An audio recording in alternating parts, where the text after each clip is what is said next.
luché mucho para compartir lo que les voy a enseñar esta mañana. ¿Cuántos de ustedes vinieron el martes? Como 4 o 5. He iniciado una serie los martes que le he titulado Dios no está muerto, falta una entrega nomás. Quería hoy hablar del Halloween, y ahí tengo la enseñanza, pero le oré al Señor esta madrugada pensando en cómo la iglesia necesita despertar de una manera real a escuchar la voz de Dios. Si yo le pregunto a usted, amado hermano, ¿usted escucha la voz de Dios? ¿Usted qué me va a responder? A ver, alguien que me diga. Amén. ¿Qué más? ¿Cuántos saben que Dios habla? ¿Cuántos escuchan la voz de Dios? ¿Cómo escucha usted la voz de Dios? ¿Cómo?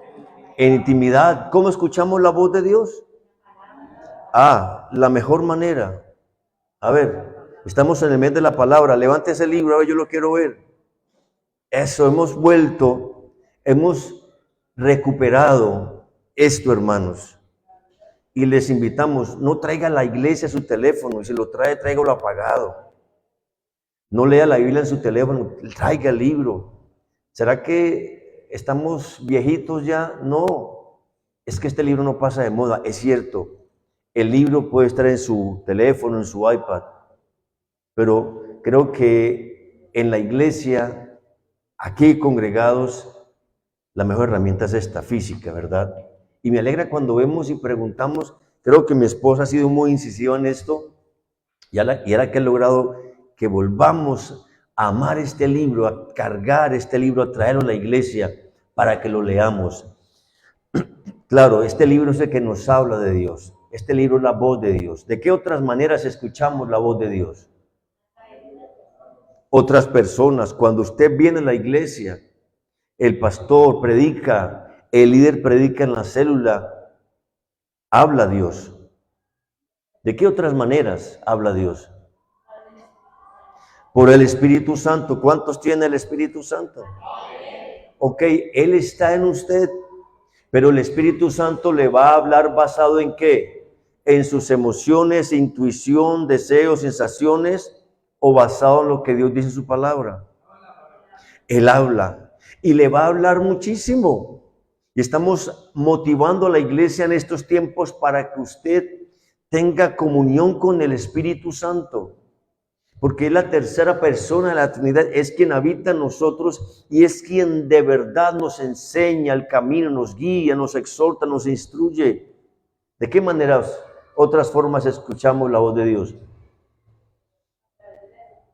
Las circunstancias. Claro, Dios habla por las circunstancias. ¿De qué otras maneras?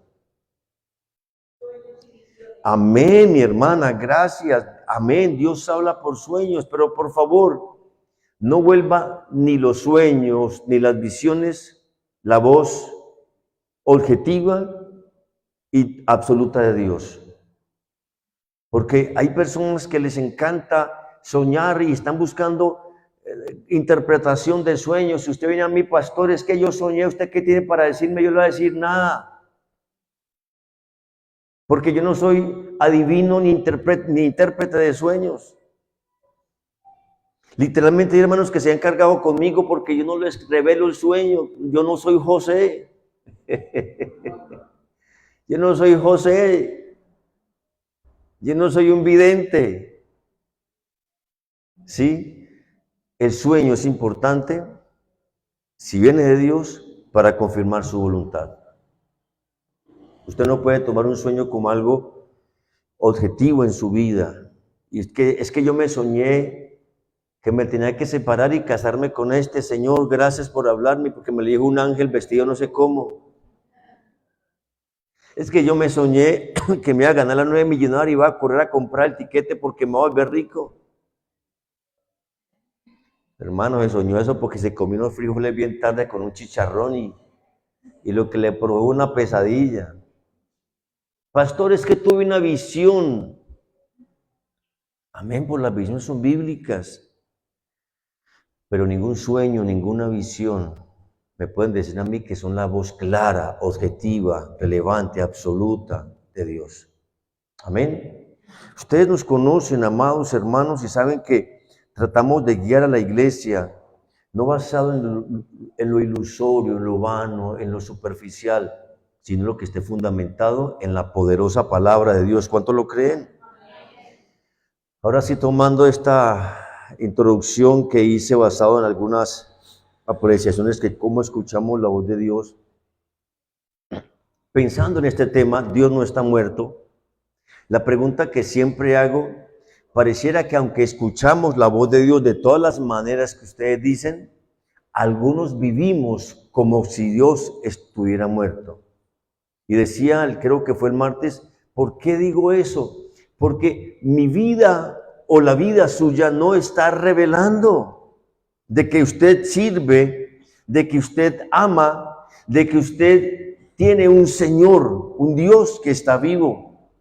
Porque pareciera que su vida no está fructificando, pareciera que su vida no estuviera evidenciando que de verdad usted escucha la voz de un Dios que está vivo. Porque a veces la percepción que tenemos de ese Dios es tan frágil. Porque usted se queja más de lo que alaba. Porque usted duda más de lo que cree. Porque usted hace menos de lo que debe hacer. Algunos, la percepción del Dios que tenemos es tan distante, tan lejana de mí. Pareciera que el Dios en el cual usted cree y que escucha, responde para el pastor, responde para el líder, pero pareciera que para mí o para usted no responde. Por el contrario, amados, Dios es un Dios vivo. Ay, Dios. Que me respondan los que están conectados por el Facebook. Dios es un Dios vivo. Dios es un Dios todopoderoso. Dios es un Dios creativo. Dios es un Dios sobrenatural. Dios es un Dios grande, amoroso, maravilloso. Dios es un Dios expresivo. Dios es un Dios alegre. Dios es un Dios que está en todo y en todos. Y Dios es un Dios que está antes de usted y de mí. Primero y último. Amén. Principio de la creación.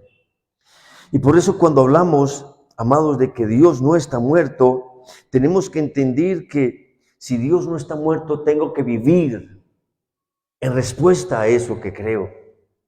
Si Dios no está muerto, entonces tengo que evidenciar que Dios está vivo. Y como hemos hablado un poquito, como Él está vivo, Él nos invita a unirnos a su trabajo. Jesús dijo, mi Padre trabaja hasta ahora y también yo trabajo. Y si Dios trabaja y si el Hijo trabaja, ¿qué creen ustedes que ese Dios vivo está haciendo? No, ya dije, está trabajando.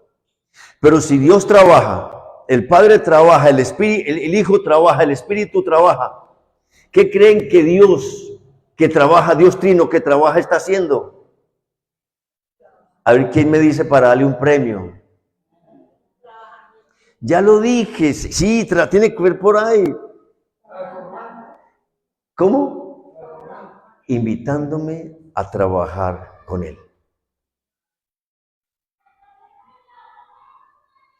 Si Él está trabajando, si el Hijo está trabajando, si el Espíritu Santo están trabajando, ¿qué está haciendo Dios?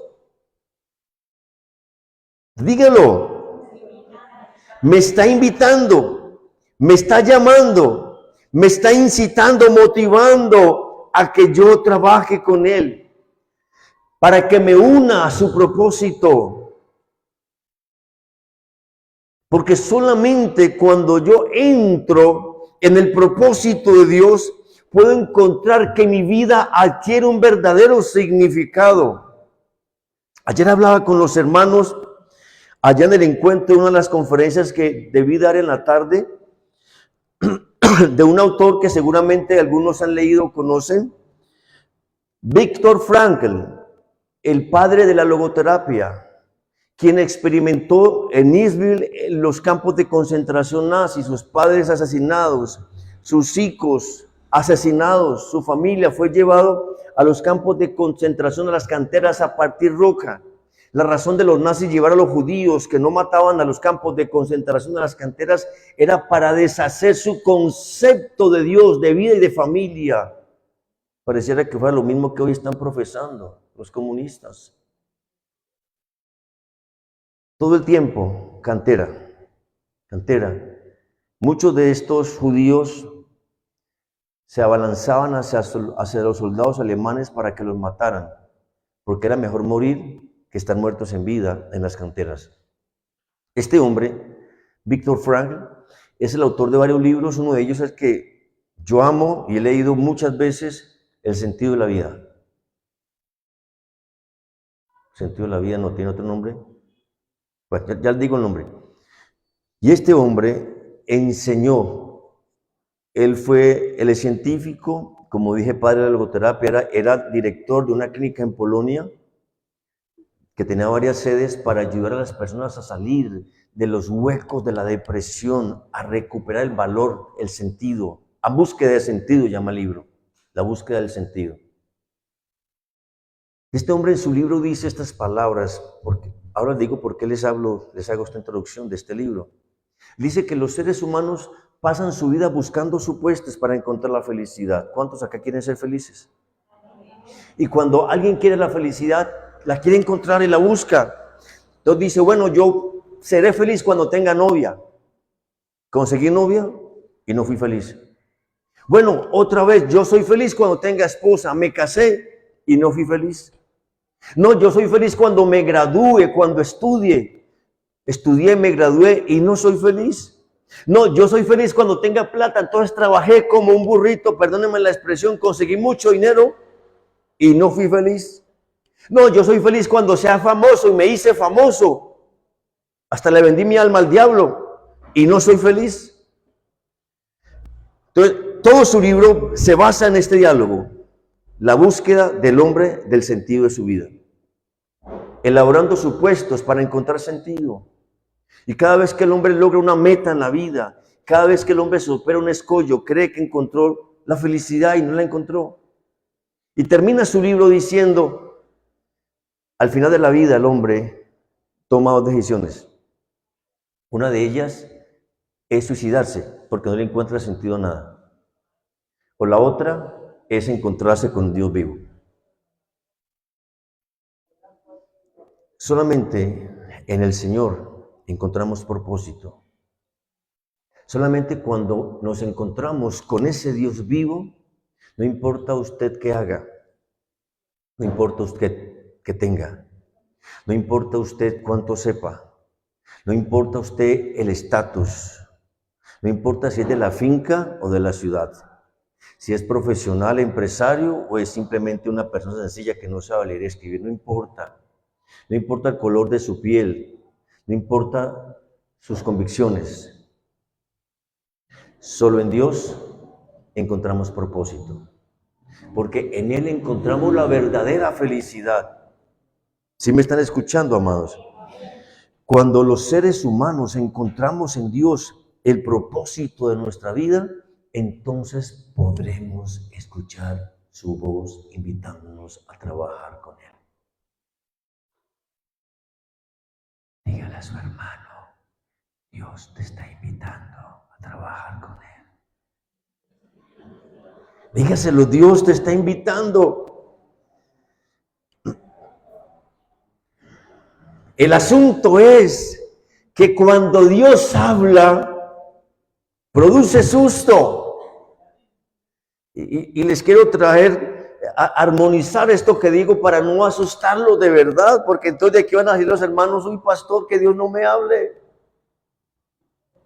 Porque cuando Dios le habla a un hombre, a una mujer que han encontrado el propósito en él para su vida, entonces Dios le va a encargar definitivamente algo grande.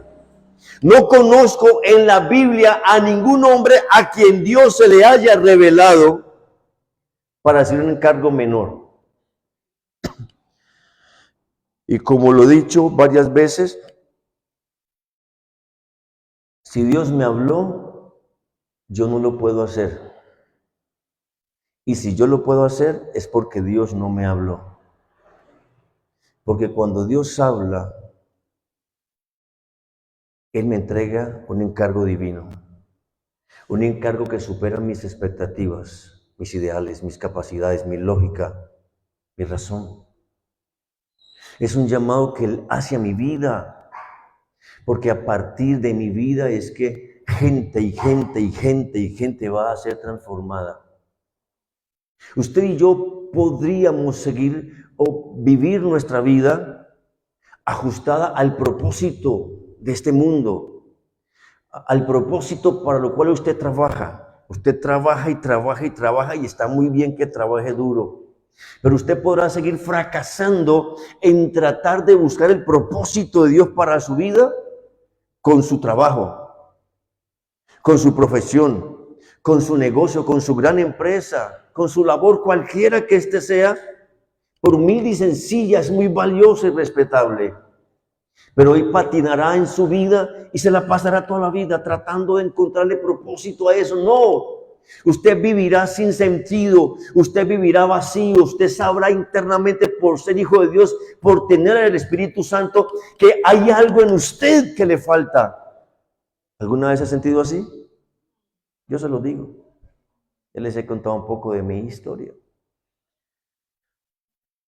Solamente cuando nos unimos al trabajo del Señor, escuchamos su voz y entiendo que si voy a responder a la manera de Él, debo prepararme para vivir una crisis de fe.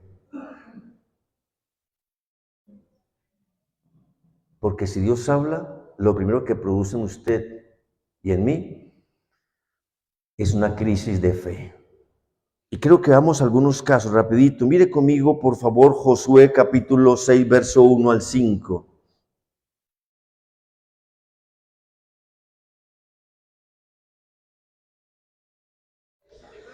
Capítulo 6, verso 1 al 5.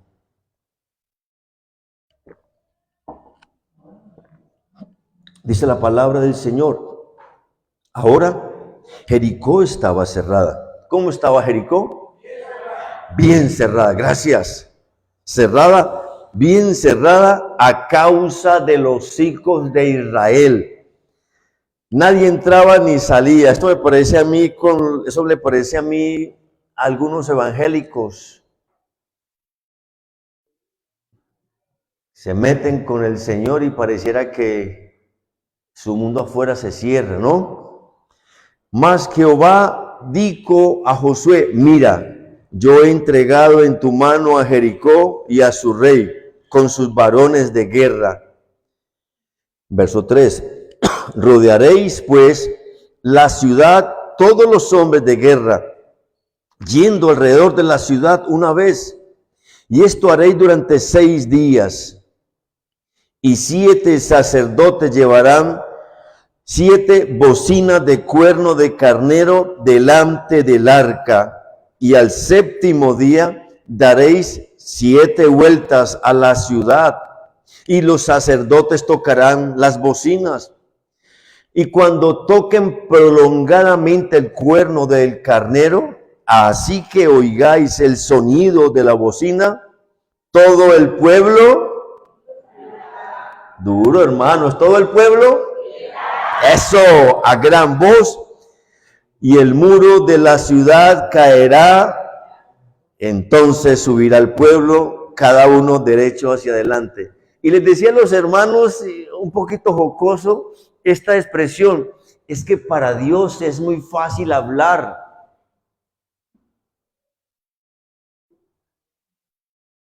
Se lo voy a poner más sencillo.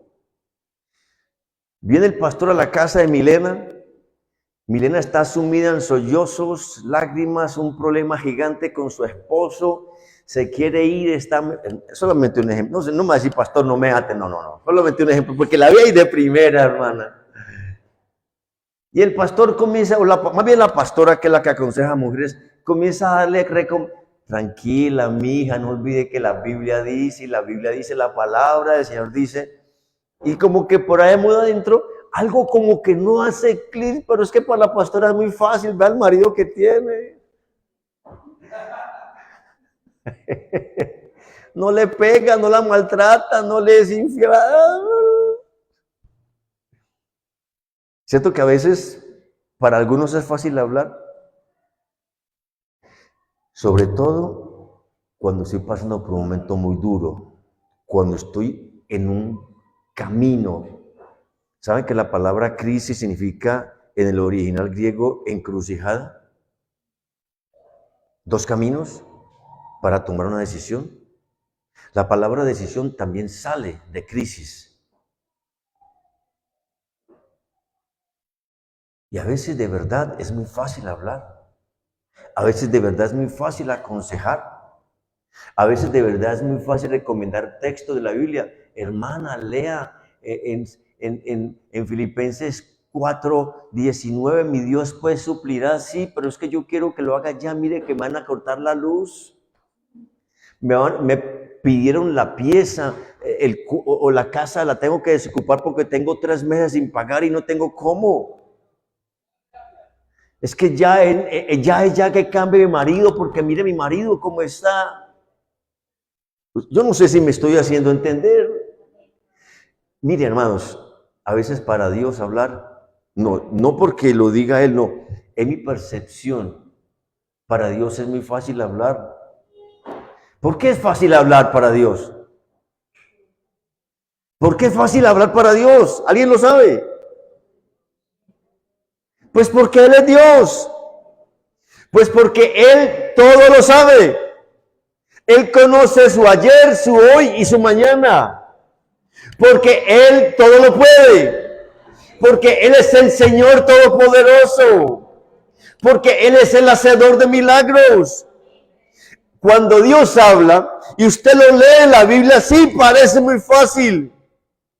Parece muy fácil que yo pueda vencer el pecado, sí parece fácil. Yo le preguntaba a unos hermanos, ¿qué es más fácil, pecar o no pecar? ¿Ustedes qué piensan?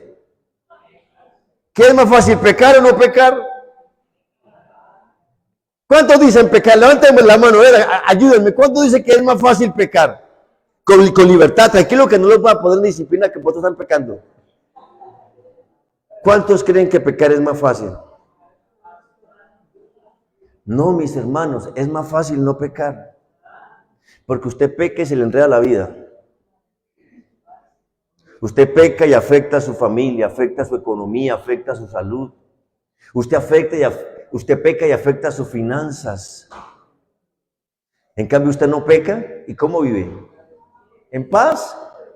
No tiene que estar mintiendo, engañando, tratando de cambiar su versión aquí. Usted no tiene que estar por ahí enredado. Pecar es más difícil. Dígale a su hermano, pecar es más difícil. La verdad es más fácil, aunque parezca más difícil. La libertad es más fácil, aunque parezca más difícil. Por eso, amados, cuando Dios habla, trae crisis de fe. Porque cuando Dios dice cosas, pareciera que, modifica, trastorna mi status quo. Mi vida conforme, mi vida tranquila, pareciera que Dios la alborota, parece que Dios me deja desacomodado, sin orientación. Porque cuando Dios habla, Él quiere que usted y yo definitivamente hagamos algo grande.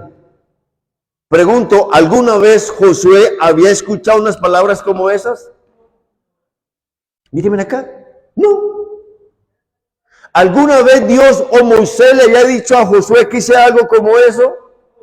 Josué lo que sabía hacer era pelear. Josué era un general del ejército de Moisés antes de morir. Josué era un hombre de guerra, cuerpo a cuerpo, con armas. Pero Josué no era el hombre que pusiera a marchar a todo un pueblo, sacerdotes, y a gritar y a tocar trompeta. Josué no sabía de eso. Y cuando Dios le dice a Josué, que haga eso. ¿Ustedes creen que eso fue fácil para Josué? Observen el contexto. Vayámonos al capítulo 5, verso 13.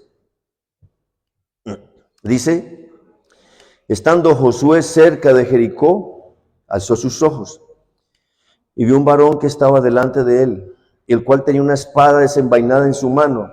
Y Josué, yendo hacia él, le dijo, ¿eres de los nuestros o de nuestros enemigos? Él respondió, o sea, el varón, no, mas como el príncipe del ejército de Jehová he venido ahora. Entonces Josué, postrándose sobre su rostro en tierra, le adoró y le dijo, ¿qué dice mi señor a su siervo? ¿Y qué dice el versículo número 15? Y el príncipe, léalo hermano. El príncipe del ejército de Jehová respondió a Josué, quitarte el calzado de tus pies, porque el lugar donde estás es santo. Y Josué así lo hizo. Quita el calzado de tus pies, porque el lugar donde estás, ¿qué dice? Santo, es santo. Y el versículo y la parte final del versículo 15 dice, y así lo hizo. Gloria a Dios. ¿Ustedes creen que eso causó crisis de fe en Josué? Sí. Cuando Dios pide algo, hermanos, causa crisis. Pero esa crisis es buena. Esa crisis, una cosa es que usted escuche la voz del enemigo, y por escuchar más al enemigo que escuchar la voz de Dios, usted está en crisis. Una cosa es que yo escuche más a mi esposa que escuchar a Dios, y por escuchar más a mi esposa que a Dios está en crisis. Una cosa es que usted escuche más a su esposo, o a su padre, a su hijo, a su hermano, a su jefe, más que a Dios, y está en crisis. Una cosa es que por causa de la desobediencia y el pecado, usted tenga que tomar una decisión y está en crisis. Yo no hablo de esa crisis. Yo hablo de la crisis que produce en su vida espiritual el que Dios le hable. El que Dios le diga, Alejandro, te estoy llamando para que entregues tu profesión y me sirvas tiempo completo. Solamente, algo así.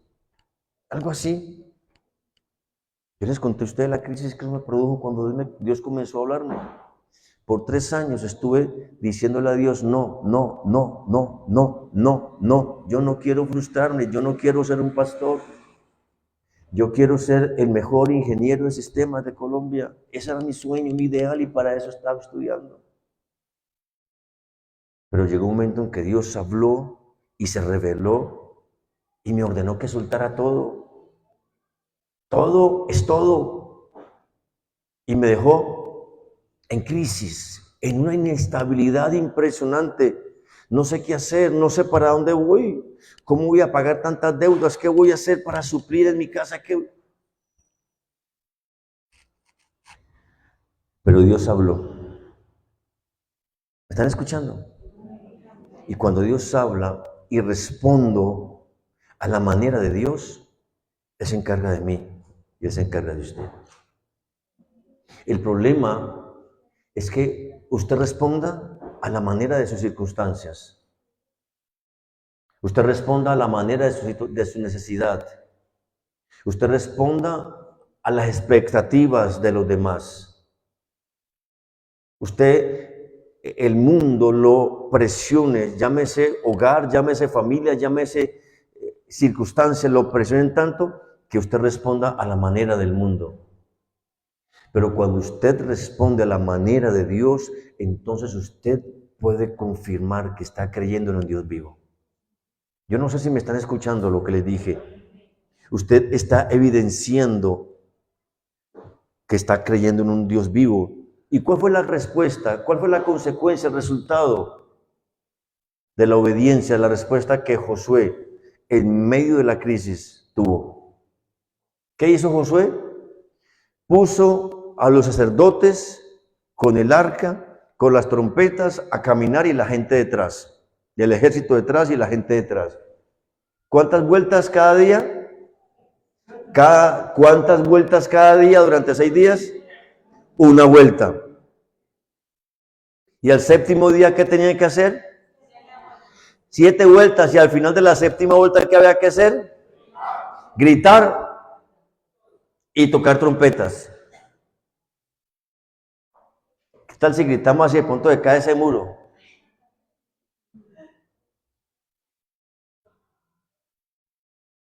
Les dije a usted lo que era Jericó la semana pasada.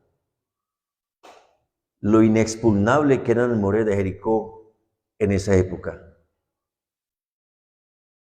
El tremendo poderío militar que había en Jericó. ¿Gritar será suficiente? Porque cuando los hermanos aquí tocan esos instrumentos tan duros no se cae nada. Es que era lo que Dios le estaba diciendo a Josué. Porque a través de Josué, él quería glorificarse. A través de Josué quería mostrar su gloria. Y por eso invitó a Josué a trabajar con él. Rápidamente miremos otro caso. Alguien lea Jueces capítulo 6, verso 14 y 33. Jueces 6, 14 al 33.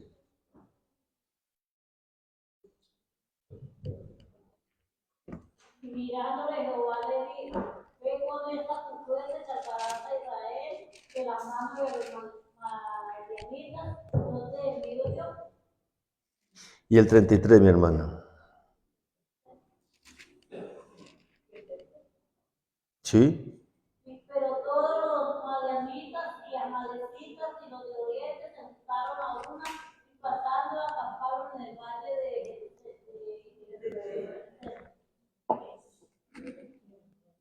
Jezreel. Ustedes conocen la historia. ¿Cómo estaba el pueblo de Dios?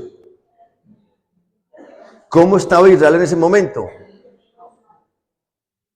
Estaban escondidos en cuevas. ¿Por qué estaban escondidos en cuevas? Porque los madianitas por 7 años los tenían subyugados. Los robaban, les saqueaban sus cosechas, sus animales. Y lo poco que les quedaba tenían que esconderlo en cuevas. Aparte, ¿recuerdan ustedes quién era Gedeón desde su perspectiva? ¿Alguien me acuerda que ha leído la historia? El más pequeño de los de su casa. La percepción que tenía Gedeón de sí mismo, de su familia, era tan frágil, tan débil, que estaba preparado Gedeón para hacer algo grande. Mírenme, hermanos, ¿estaba preparado Gedeón para hacer algo grande? ¿Estaba preparado Gedeón para unirse a un trabajo de Dios? No. ¿Pero qué es lo que le dice el Señor a Gedeón? Santiago, varón esforzado y valiente. ¡Ay, Señor, yo!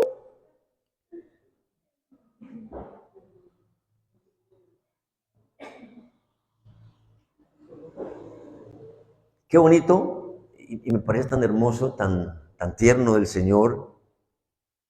¿Cómo lo expreso para dar la idea? Tan sublime del Señor, que el Señor sabe que soy débil. Él sabe que soy el más pequeño. Él sabe que estoy enfermo. Él sabe que estoy pelado. Como dicen los países, Él sabe que estoy envainado hasta más no poder. Él sabe. ¿Alguien me está oyendo? Él sabe mi realidad. Él conoce mi situación económica. Él sabe cómo está mi casa. Él sabe que estoy enfermo si estoy enfermo.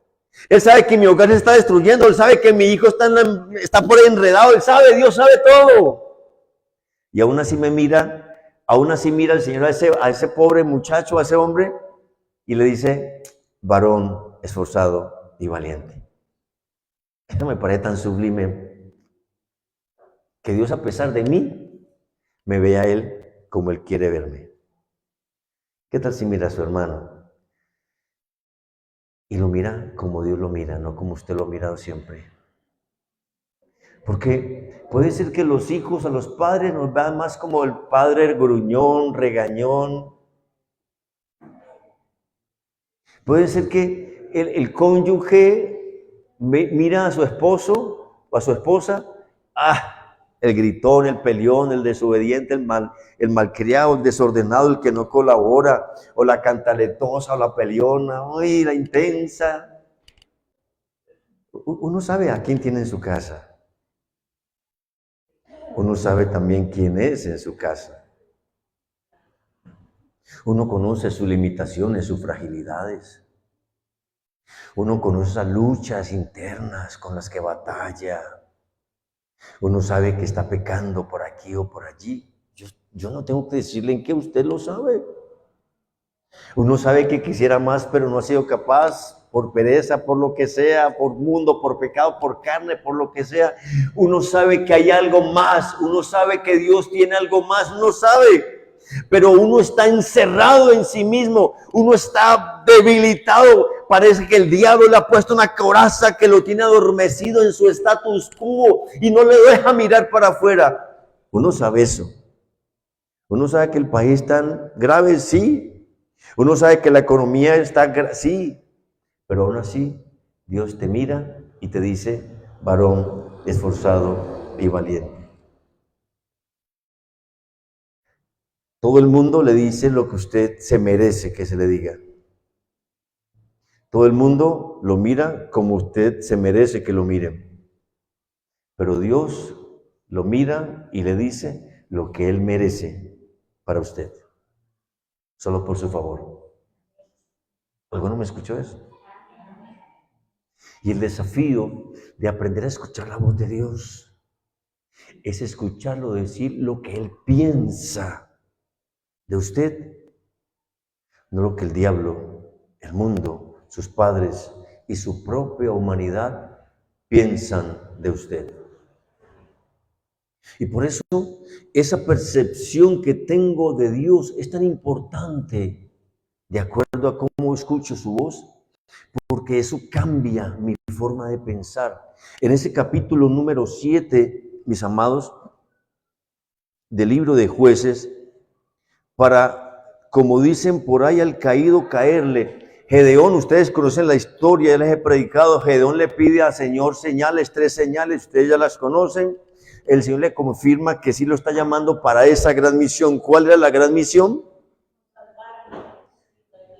Salvar a los israelitas de los madianitas. ¿Acaso no te envío yo? Le dice el Señor. Diga conmigo, Dios me está llamando a salvar. Diga conmigo, Dios me está llamando a salvar. ¿Acaso no me envía Él? Si el pastor me envía, bueno, vaya que venga. Si mi esposo me dice, mija, vaya predique, bueno, vaya que venga. Pero Dios dice, ¿no te envío yo? Y si Dios dice, yo te envío, Él tiene el sello. ¿Alguien me oyó? Y se va Gedeón y le dice el Señor, mira la gente que tienes, reúne los soldados. ¿Cuánto reunió Gedeón? 33,000. Y luego le dice Dios, ¿cómo así tanta gente? Pues no me dijo Señor que recogiera los soldados para pelear contra los madianitas. Mire esas multitudes tan impresionantes, miles de cientos de miles. No, Señor, asústelos. Díganos que esto es duro. Díganles que es peligroso. Díganles que se van a quedar sin papá, sin mamá, sin hijos. Díganle, alborótelos a ver qué pasa. Pues digo yo que Dios le dijo, porque en otras palabras es lo que Dios dijo. Adviértales el peligro. Y Gedeón los asustó. ¿Y cuántos se volvieron? 22,000. Eran 32,000, me equivoqué. 22,000. Y mira Dios, ¿y qué dice Dios?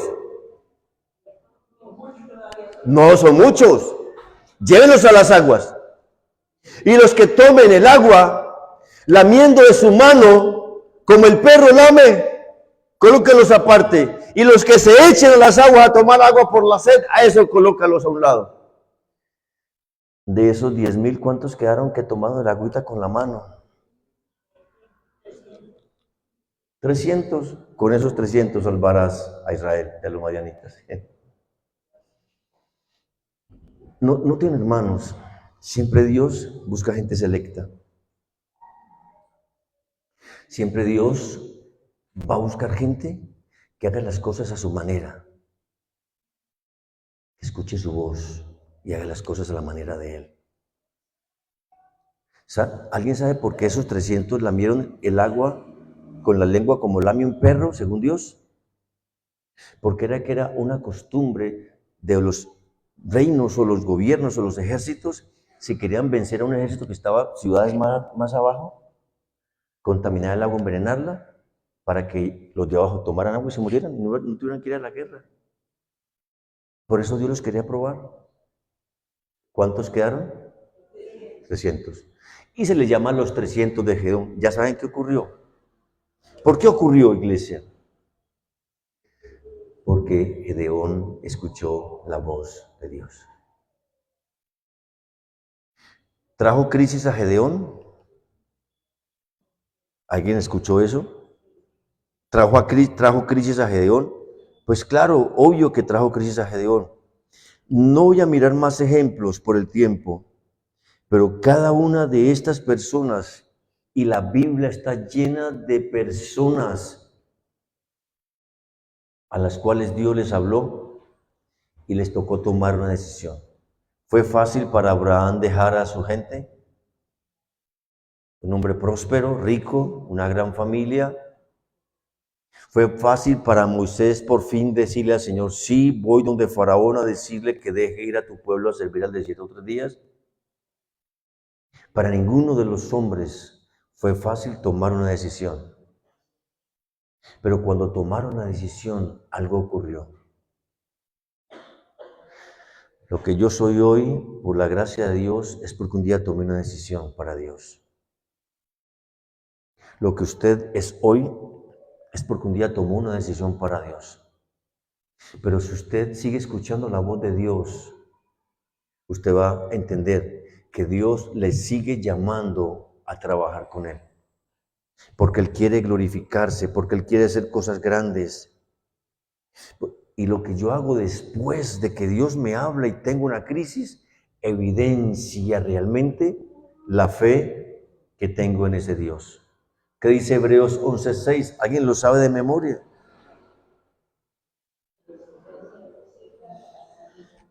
Pero sin fe es imposible agradar a Dios, porque todo es fe. ¿Ustedes creen que tomar una decisión para responder a la manera de Dios se puede hacer en sus capacidades? No se puede. No se puede. Porque lo natural, lo circunstancial, no va de la mano de Dios.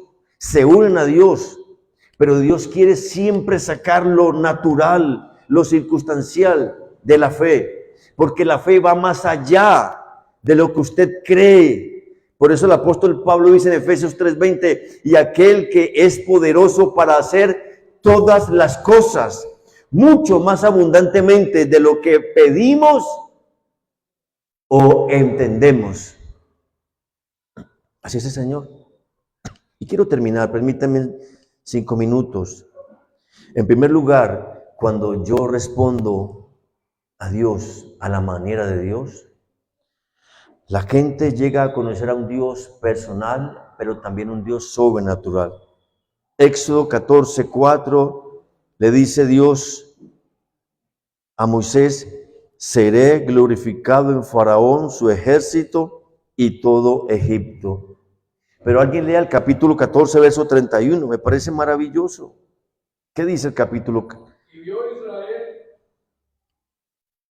Sí. aquel grande hecho que Jehová ejecutó contra los egipcios. Y el pueblo temió a Jehová y creyeron a Jehová y a Moisés su siervo. ¿Cuál fue el resultado? De que Moisés haya aceptado la invitación del Señor. No tanto por Faraón y su ejército, sino por quién. Que el pueblo de Dios temiera a Dios, le diera la gloria a Dios y honrara a Moisés. Pero mire conmigo en Josué capítulo 3, verso 7. Josué 3, 7 y 13.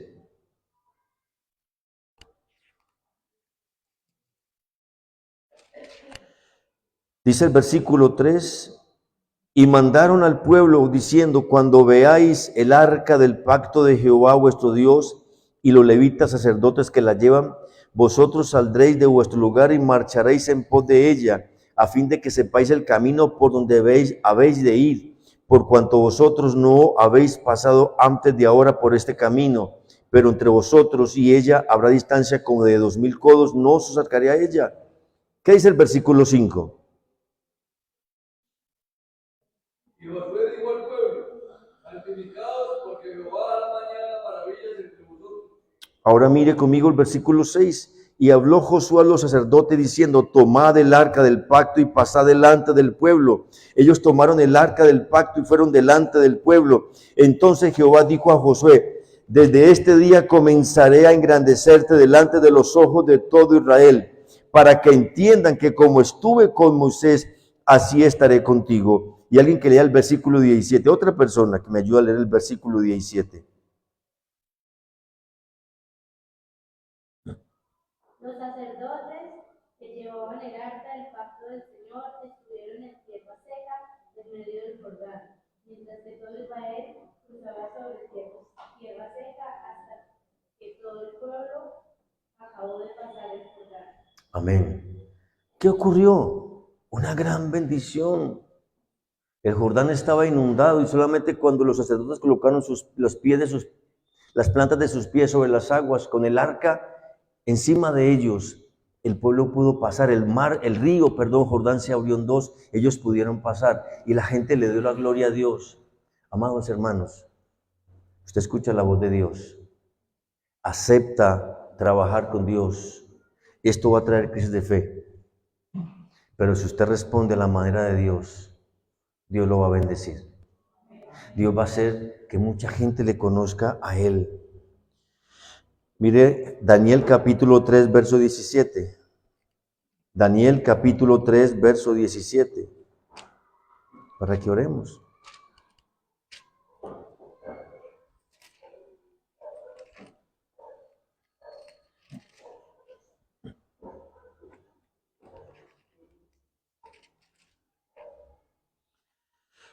Dice el versículo 3, capítulo 3, verso 17. He aquí, nuestro Dios a quien servimos puede librarnos del horno de fuego ardiendo y de tu mano, oh rey, nos librará. Y si no, sepas, oh rey, que no serviremos a tus dioses, ni tampoco adoraremos la estatua que has levantado. Ustedes conocen la historia, ¿verdad que sí? ¿Sí la conocen o no la conocen?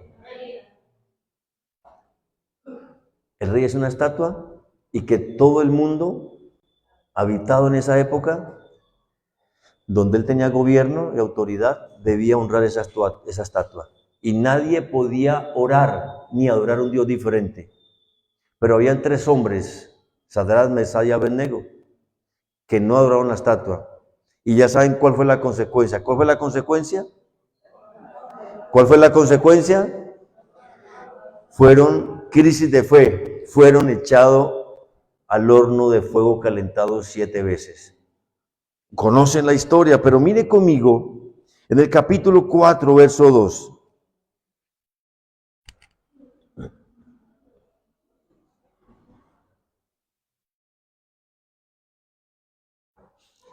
Leamos desde el 26 del capítulo 3. Entonces Nabucodonosor se acercó a la puerta del horno de fuego ardiendo y dijo, Sadrad, Mesach y Abednego, siervos del Dios Altísimo, salid y venid. Entonces Sadrad, Mesach y Abednego salieron del medio del fuego. Entonces, mire el versículo 28. Entonces Nabucodonosor dijo, bendito sea el Dios de ellos, de Sadrad, Mesach y Abednego, que envió su ángel y libró a sus siervos que confiaron en él, que no cumplieron el edicto del rey y entregaron sus cuerpos antes que servir y adorar a otro Dios que su Dios. Una mujer que me lea ese versículo 29. Una mujer, a ver, una mujer. Las hermanas no trajeron Biblia hoy. Proclamó un decreto de que diga blasfemia contra el Dios de Sadrach, Mesach y Abednego sea desconocido y sus casas reducidas a escombros, ya que no hay otro Dios que pueda librar de esta manera.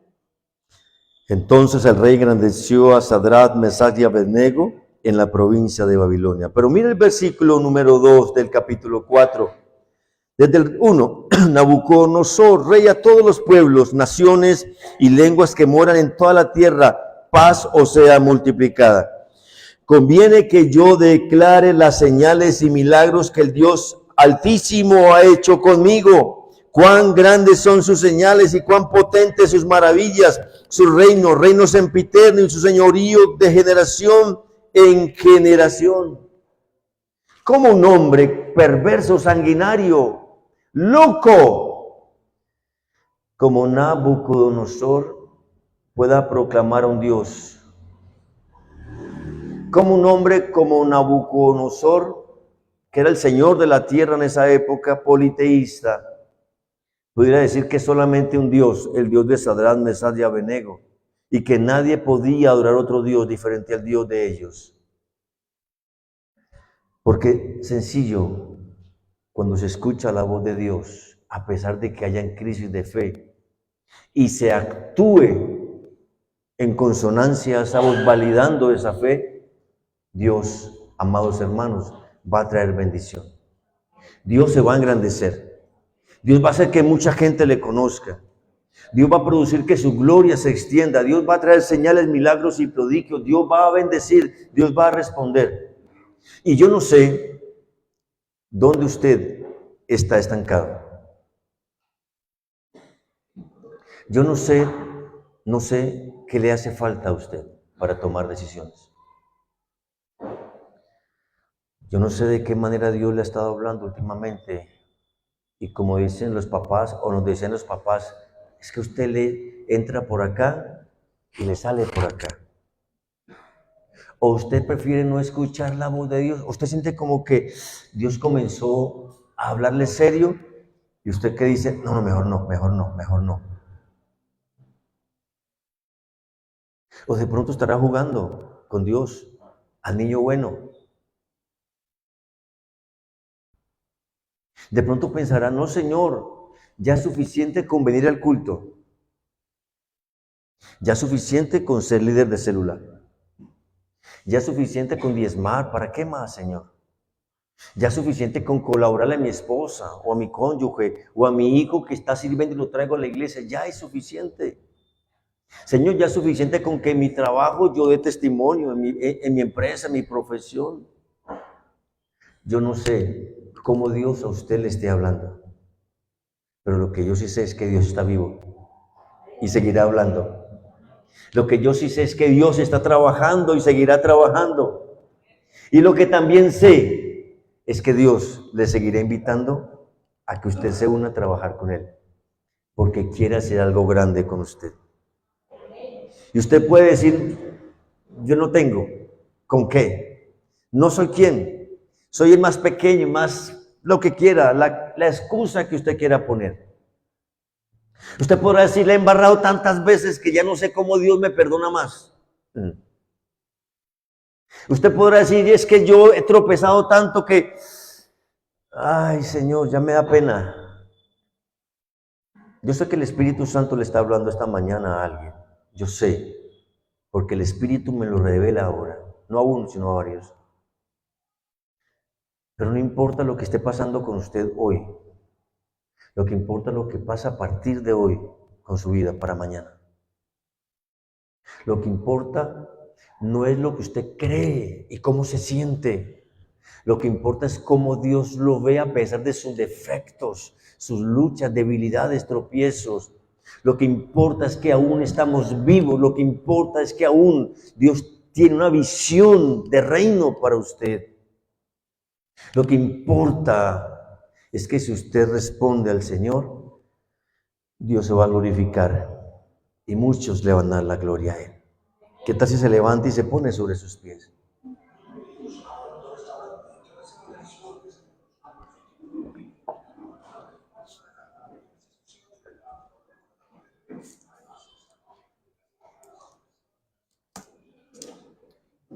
Obviamente, usted tendrá que hacer ajustes. Usted tendrá que rendir cosas, renunciar a cosas, confesar cosas. De eso seguimos hablando en las próximas semanas. Tendrá que hacer ajustes para que no desperdicie más su tiempo, su vida. Y le permita al Señor, amados, le permitamos al Señor cumplir su propósito. Mírenme acá.